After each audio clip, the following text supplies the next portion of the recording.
Good morning वाला फिर देखते हैं आप 10 का बायोलॉजी का सेकंड चैप्टर चल रहा था, transfer of energy in food chain. ठीक है, अब फूड चेन में मान लो अभी तक पढ़ रहे थे हम लोग कि एनर्जी का ट्रांसफर हो रहा था ट्रॉफिक लेवल में भी, वो भी हम लोग पढ़ चुके। अब वही चीज़ है, सेम चीज़ है कि ट्रॉपिक लेवल में एनर्जी हो या फिर फूड चेन में, एक ही चीज़ है। फूड चेन में था क्या, पार्ट बाई हम बांट दिए थे, प्रोड्यूसर कंज्यूमर, मतलब प्राइमरी कंज्यूमर, सेकेंडरी और टर्शियरी, और उसको ट्रॉपिक लेवल में भी था, ट्रॉपिक 1, ट्रॉपिक 2, ट्रॉपिक 3। तो वही चीज़, सेम चीज़ है। ठीक है, कि food and energy inter in living component through the process of photosynthesis. देखो एक चीज़ पॉइंट लिखा है, बुक का एक पॉइंट है। ठीक है, देखो ये चैप्टर थोड़ा सा ना एक ही चीज़ समझाया, उसको फिर आगे चल के वही चीज़ को समझाया घुमा करके।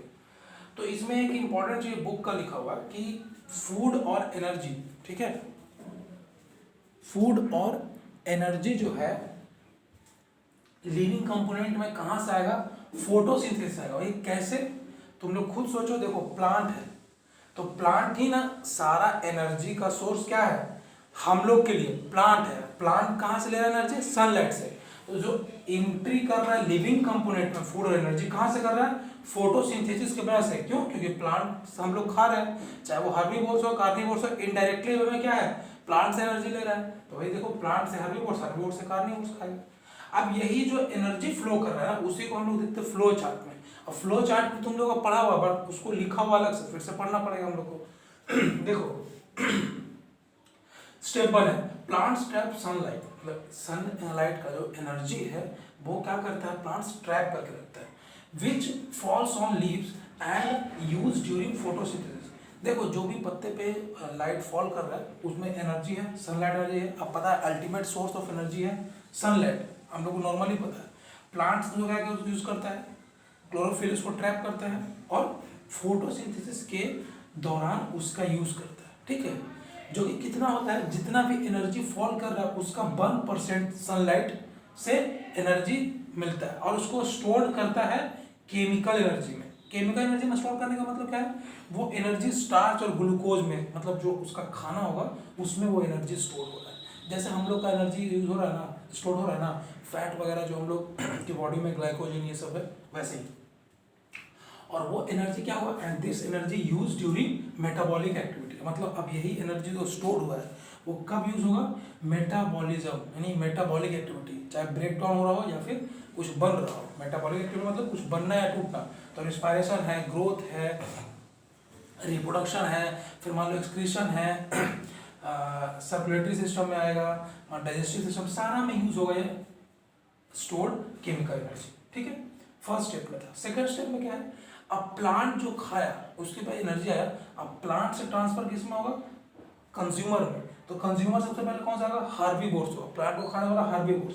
तो हार्बीवोर्स में आ गया एनर्जी, और एनर्जी ट्रांसफर फिर कहाँ करेगा, और फर्दर कंज्यूमर में ट्रांसफर करेगा। तो प्रोड्यूसर से कंज्यूमर तक एनर्जी ट्रांसफर हो रहा है। ठीक है, ये क्या कर रहा है, सेम चीज कर रहा है जैसे सनलाइट से प्लांट ले रहा था एनर्जी, और सेकंड स्टेप में प्लांट से हार्बीवोर्स ले रहा है एनर्जी। बस वही ट्रांसफर को यहाँ पर स्टेप बाय दिखाया।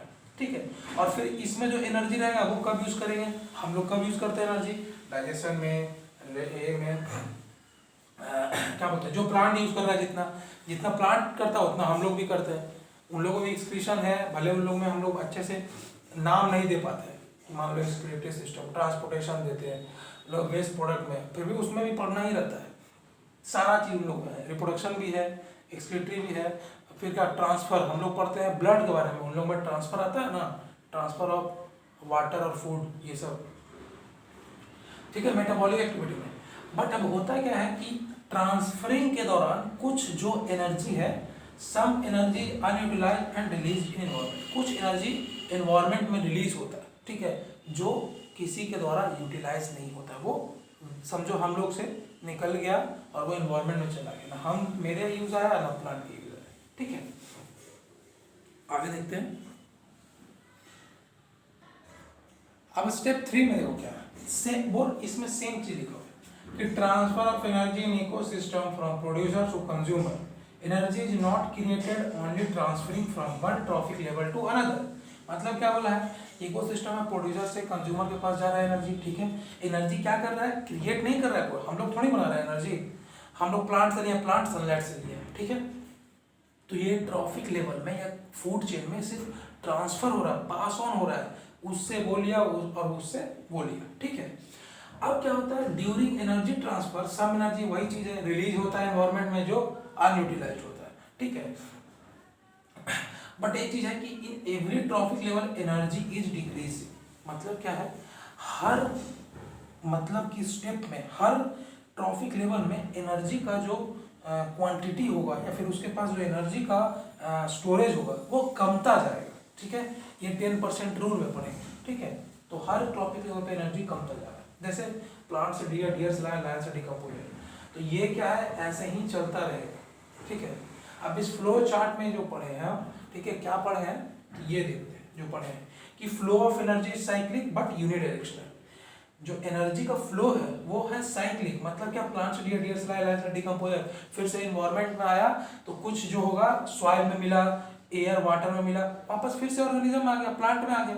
तो वैसे ये साइक्लिक होता रहेगा। देखो कैसे, the same material used again and not lost from environment. जैसे वाटर और एयर क्या है, यूज होता है बाहर निकलता है, यूज होता है बाहर निकलता है, यूज होता है बाहर निकलता है, यूज होता है बाहर निकलता है। तो वो क्या हो रहा है, अगेन एंड अगेन यूज हो रहा है। अब बोले कैसे यूज हो रहा है, नाइट्रोजन देखो, हम लोग मान लो कोई मरता है आदमी, मिट्टी में मिलेगा, नाइट्रोजन फिर से मिट्टी में मिल गया, प्लांट के पास चला गया, प्लांट से खाना खाया, नाइट्रोजन हम मान लो बॉडी में चला गया, या मान लो कोई और न्यूट्रिएंट्स बॉडी में चला गया, फिर से हम लोग मरेंगे, मिट्टी में मिले, फिर से वो चला गया एनवायरमेंट में। तो ये अगेन एंड अगेन प्रोसेस होते रहता है, इसलिए इसका नाम रखा गया, मतलब बोला गया है कि ये साइक्लिक प्रोसेस है। दूसरा यूनिडायरेक्शनल के बारे में तो पता है कि प्लांट्स फूड चेन में सारा जो है फ्लो यूनिडायरेक्शनल होता है। मतलब कि देखो, energy is unidirectional because heat energy release in food chain can not be used by plant during photosynthesis. मतलब क्या है, देखो, अब प्लांट्स और डियर के बीच में, डियर और लायन के बीच में कुछ एनर्जी रिलीज हो जो एनवायरमेंट में गया, वो एनर्जी प्लांट यूज नहीं कर रहा है, ठीक है। इसलिए इसको बोलते हैं कि जो एनर्जी है, एक बार इससे ये निकला तो डियर से अब लायन के पास आया, लायन से डिकम्पोजर, फिर ये मिट्टी उट्टी में डालेगा। बट डियर का जो एनर्जी होगा वो प्लांट ऐसे ही नहीं ले लेगा, ठीक है, क्योंकि प्लांट, अब बोलेगा सर डियर मरेगा तब तो लेगा प्लांट, तो डियर मरने और डिकम्पोजर काम करेगा। तो डिकम्पोजर करने के बाद मान लो वो वाटर सॉइल किस में मिलता है उसके बाद डिपेंड करेगा, ठीक है। तो फोटोसिंथेसिस के दौरान डियर या लायन या किसी से एनर्जी अगर रिलीज हो रहा है तो प्लांट यूज नहीं कर पाएगा। इसलिए देख रहे हो, एक बार इधर आ गया तो ये अब यूज करेगा, ये इधर वापस से नहीं यूज करता है प्लांट फोटोसिंथेसिस, ठीक है। अब आगे पढ़ेंगे 10% रूल।